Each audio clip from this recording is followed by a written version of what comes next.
ఇటీవల ఇటలీలో G7 శిఖరాగ్ర సభ జరిగింది.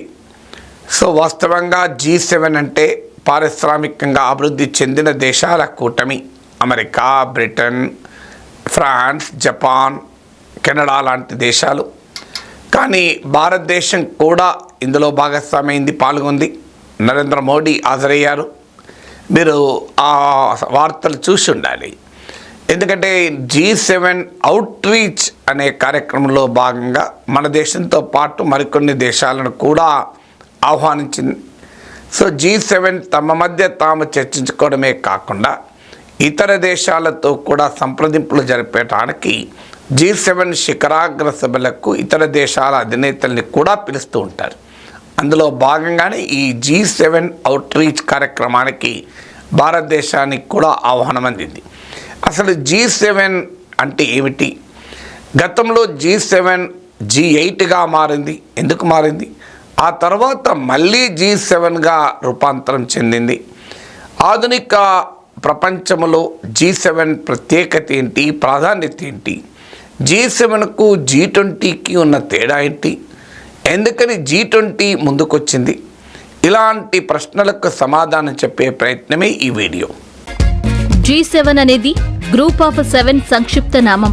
ఇది అంతర్జాతీయ వాణిజ్యం, ఆర్థిక వ్యవస్థలపై ఆధిపత్యం చెలాయిస్తున్న ప్రపంచంలోని 7 పారిశ్రామికంగా అభివృద్ధి చెందిన ఆర్థిక వ్యవస్థలతో కూడిన బృందం.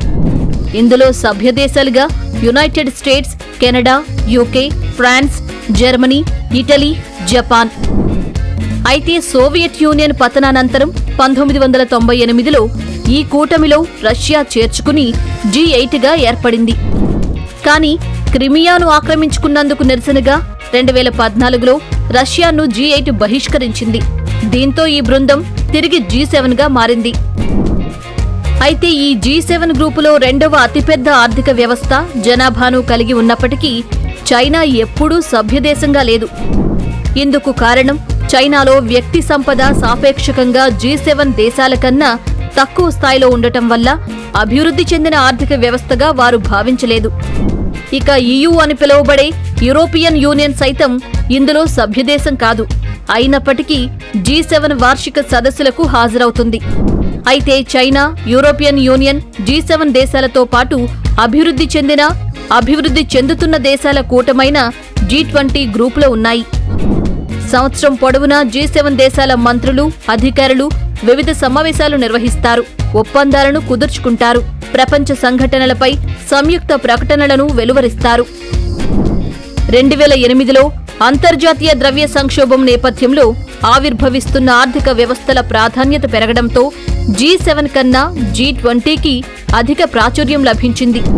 ఇటీవల ఇటలీలో జరిగిన G7 శిఖరాగ్ర సదస్సు భారతదేశంతో పాటు ఇతర దేశాలను కూడా అవుట్ రీచ్ ప్రోగ్రాంలో భాగంగా ఆహ్వానించారు.